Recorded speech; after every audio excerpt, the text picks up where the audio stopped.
Hello বন্ধুরা, তোমরা কেমন আছো? আমি ভালো আছি, আশা করি তোমরাও খুব খুব ভালো আছো। কেয়া লাইফস্টাইল ব্লগে তোমাদেরকে স্বাগত। তো আজকে সকালবেলায় ঘুম থেকে উঠে স্নান করে পুজো মুজো দেওয়া কমপ্লিট হয়ে গেছে।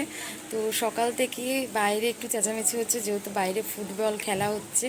তো চলো তোমাদেরকে দেখাচ্ছি। আর বাইরের ওয়েদারটাও দেখো, আজকের ওয়েদারটাও সেই কালকের মতোই ম্যাচম্যাচ, একটু ভালো লাগছে না। তো মেয়েকে খাওয়ানো হয়ে গেছে, খাওয়ানো কমপ্লিট হয়ে গেছে, এখন 10টা বাজে, আমারও খাওয়া কমপ্লিট হয়ে গেছে। তো আর কোনো কাজ নেই এখন, চলো। দেখতেই পাচ্ছ তোমরা, আজকের ওয়েদারটা একদম ম্যাচে, মানে কিছুই ভালো লাগছে না, কোনো কাজ করতে ভালো লাগছে না। তার মধ্যে এইদিকে সবাই ফুটবল খেলছে। ফুটবল কিন্তু অ্যাকচুয়ালি এরকম ওয়েদারেই খেলে। আমি যতদূর এই বিয়ে হয়ে 5 বছর ধরে এসে দেখছি, আমাদের ওইখানে খুব একটা এরকম আমি দেখি না। আমাদের বাড়ির সামনে এরকম মাঠ নেই, শ্বশুর বাড়িতে এরকম। তো ঝিরিঝিরি বৃষ্টি পড়ছিল, তো সেই কারণে জামা প্যান্টগুলো সব তুলে নিলাম। এমনিতেই প্রচুর ভেজা জামা প্যান্ট ঘরের মধ্যে আছে, এমনি একটা গন্ধ হয়ে রয়েছে, সেই কারণে আবার যদি তোমরা জানো তো, কাঁচরাপাড়া মানেই জমজমাট একটা জায়গা। তো কাঁচরাপাড়াটা তো আমার খুব ভালো লাগে। তো আমার কৃষ্ণনগরে বাড়ি, তো আমার কৃষ্ণনগরটা খুব ভালো লাগে না, কিন্তু কাঁচরাপাড়াটা বেশি ভালো লাগে। কিন্তু কেন জানি না আমার কেন এত ভালো লাগে। সবাই হয়তো বলবে যে বাবার বাড়ি ওইখানে ওইখানে ওইটা ভালো লাগে না, আর কাঁচরাপাড়া শ্বশুর বাড়ি কাঁচরাপাড়া ভালো লেগে গেল এই কয়দিনে। কিন্তু এরকম কোনো ব্যাপার না, বাবার বাড়ি ভালো লাগে, ভালো লাগবে না কেন? অতদিন ছিলাম, 18 বছর 20 বছর ছিলাম, তো বাবার বাড়ি ভালো লাগবে না? কিন্তু কেন জানি না আমার কাঁচরাপাড়াটা মনটা একটু বেশিই কেড়ে নিয়েছে, সেই কারণে। তো তারপরে এইদিকে আমি এইদিকে পুজো ঘরে, ঠাকুর ঘরে আজকে কিছু 2-1টা ভিডিও করেছি, সেটাই তোমাদের সাথে শেয়ার করছি। তো আমি শশা কাটছি, আজকে ঠাকুরকে ভোগ নিবেদনে দেব। তো ছুলনিটা আজকে আমার নেই, খুঁজে পাচ্ছিলাম না, তো সেই কারণে আমি বটিটা দিয়ে খুব একটা কাটতে পারি না, তাও কাটছিলাম, দেখছো। তো আজকে মাকে শশা আর লাড্ডু দেখলে তো দেখালাম, তো লাড্ডু দেব, মাকে ভোগ নিবেদন করব। তো আমি 2-1টা ভিডিও এইভাবেই করি, পুরো ভিডিও করে দেওয়ার মতো কেউ নেই, প্রথমেই বলি আমি তোমাদেরকে। আর একটা কথা বলি, আমি যখন প্রথম বিয়ে হয়ে আসলাম তখন না ভাবতাম যে মা মনসার পুজো আমি কি করে দেব, জল মিষ্টি আমি কি করে পারবো, আমি কি পারবো ঠাকুর ঘরে? আমার তো এমনিতেই ভয় লাগে, মানে মা মনসা সব থেকে একটু বেশিই ভয় লাগে, প্রত্যেকটা মানুষেরই ভয় লাগে যে একটুখানি যদি ভুল ত্রুটি হয় তাহলে আমি কি হবে। কিন্তু না, সেরকম কোনো ব্যাপার না, মাকে ভক্তি সহকারে পুজো দিলে মা তোমার ডাকে সাড়া দেবেই, এটা আমি প্রমাণিত। আর যদি কোনো ভুল ত্রুটি হয়ে থাকে তাহলে সে তো মা, সে তো ক্ষমা করবেই সন্তানদেরকে, তাই না? এইদিকে চলে এসেছি, পিসি রান্নার পিসিকে বলে রেখেছিলাম আগের থেকে যে সুজিটা করে রেখে দেবে মাম্মার জন্য। তো সুজিটা করে রেখে দিয়েছিল, তো আমি এসে পুজো টুজো দিয়ে এসেই খাওয়াতে শুরু করেছিলাম। ও খাবে না, ওর জেদ হচ্ছে, ফোন দেখবে তারপরে খাবে। তো কথা শোনো ওর মুখ থেকে তোমরা। তোমার কি বাইনা? খেতে গেলে কি করতে হবে? কার্টুন খেতে খেতে খাবো না কার্টুন দেখতে দেখতে খাবো? কি বলে? হ্যাঁ, কি দুষ্টুমি। তারপরে এদিকে খাওয়া দাওয়া কমপ্লিট হয়ে গেছে, স্নান মান করিয়ে ড্রেস মেস পরিয়ে আমি ওকে সকাল সকাল স্নান করিয়ে দিই। তারপরে এইদিকে এই খেলনাগুলো নিয়ে বসে পড়েছে।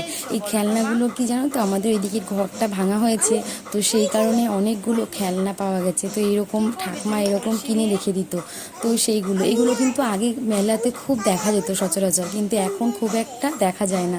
আগের অনেক জিনিসই আমাদের এখন অতীত হয়ে গেছে, আমরা পাই না খুব একটা ছোটোবেলাকার খেলনা। তো ওকে আমি যে কটা পেয়েছি এই ভাঙা ঘর থেকে তো এনে দিয়েছি, তো ও খেলছে। কিছু কিছু জিনিসও ভেঙে ফেলেছে, দেখতে পাচ্ছ তোমরা সামনে 2-1টা ভেঙেও ফেলেছে, ছোট বাচ্চা তো, এবার ও খেলে, ও কাঁদে, না দিলেও হয় না। আমি ভেবেছিলাম যে কিছু জিনিস সরিয়ে রেখে দেবো, তো সাজানোর জন্য রেখে দেবো, ঘর সাজানোর জন্য। তো ও তো কিছু দিতেই চায় না, যেই তুলে রাখি আবার দাও মাম্মা, নামিয়ে দিই, আবার দাও, আবার তুলে রাখি, এই চলছে। একটু বন্ধুদেরকে বলে দাও তো কি করছো। হাই বন্ধুরা কেমন করে বলে, বলো হাই বন্ধুরা।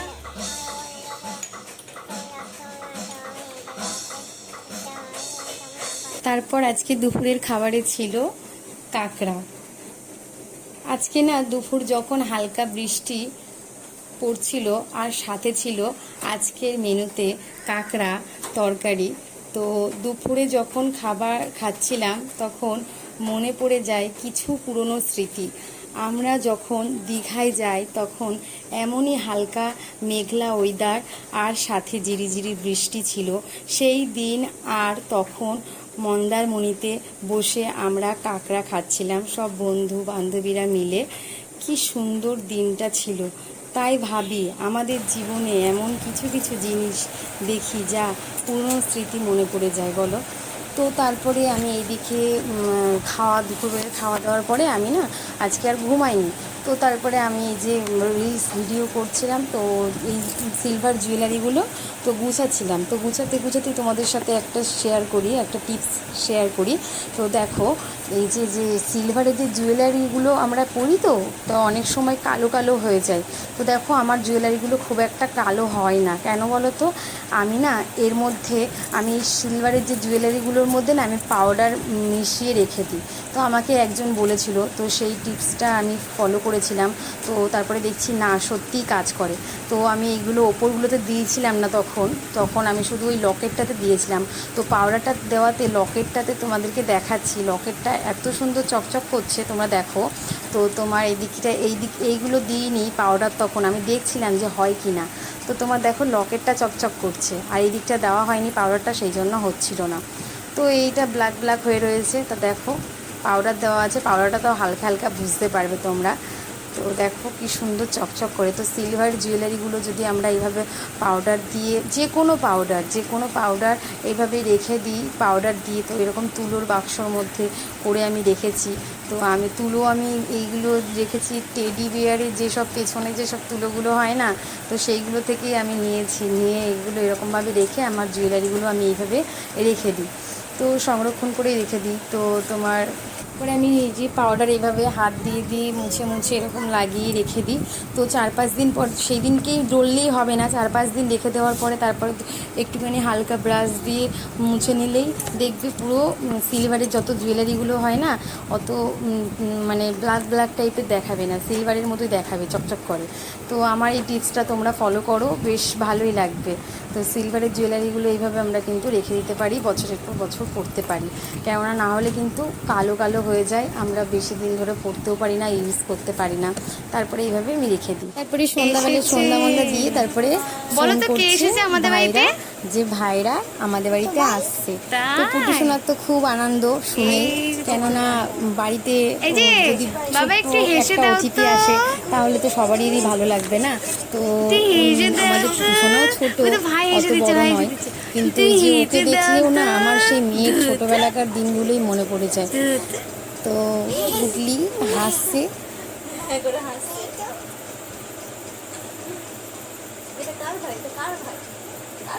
ভাই এখন ঘুম থেকে উঠলো।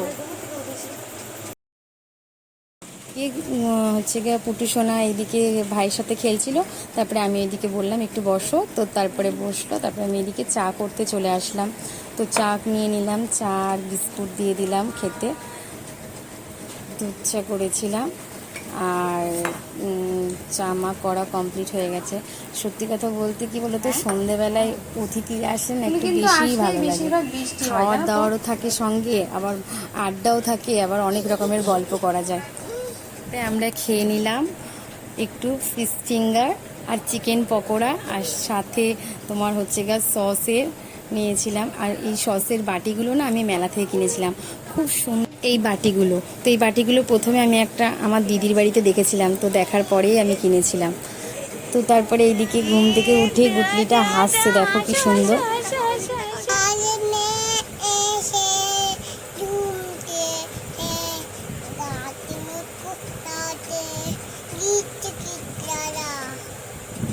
তারপরে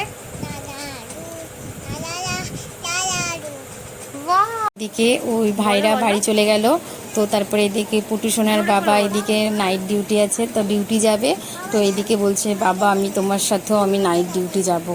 তো সেটা আমি একটু ভিডিও করে নিলাম, বা আর মেয়ের ভালোবাসার সম্পর্কটা একটু ভিডিও করলাম। ইঞ্জেকশন দিবা, রক্ত নেবা, মাকে নেবা। আচ্ছা,